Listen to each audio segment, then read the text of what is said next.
why are we actually here? Like, what is our fundamental purpose? Throughout human history, pretty much every philosophical tradition has tried to crack these massive, daunting questions. Well, welcome to today's Explainer, where we're going to look at how one specific framework tackles this universal quest. We'll be exploring the 4 dimensions of human purpose exactly as they're outlined in the Quran. And it's fascinating, because this ancient text defines human existence through these distinct lenses, literally zooming out from the deeply personal all the way to our global, collective responsibilities. Okay, let's dive right into this. As I mentioned, we're taking a zoom-out approach today. We'll start with 1, the quest for purpose. Then we'll cover 2, redefining worship and intention. 3rd is Khalifa, the duty of stewardship. 4th, we'll look at the ultimate test of conduct. And finally, 5, diversity and global connection. So, starting with Section 1, the quest for purpose.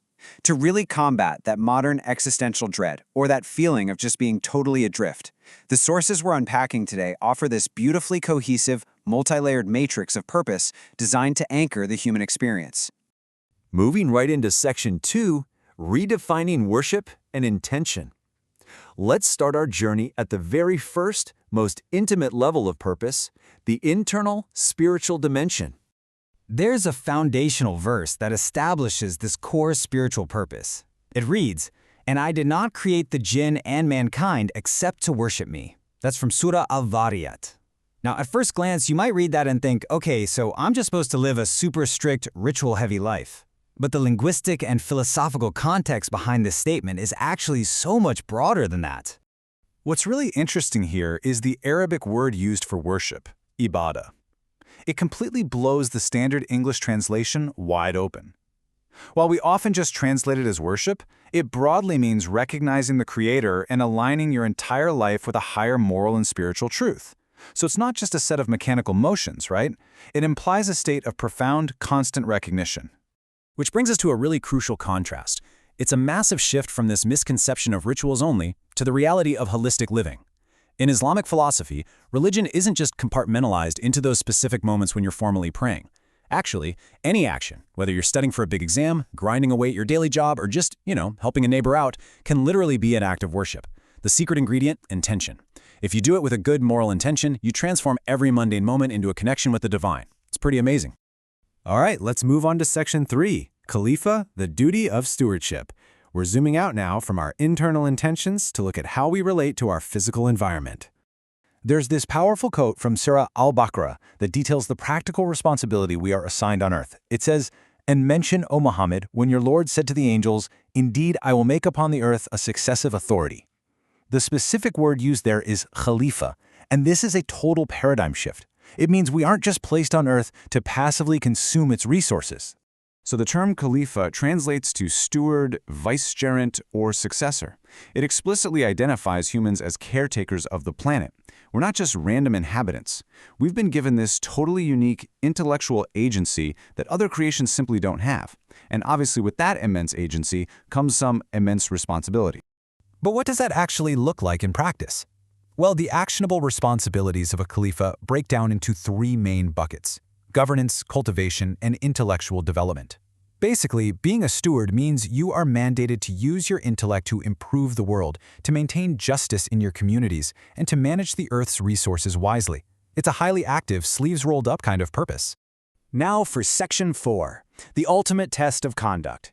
We're zooming out even further now, to the macro level, looking at the overarching timeline of human existence, spanning life, death, and your own moral growth. This verse from Surah Al-Mulk frames the human experience perfectly.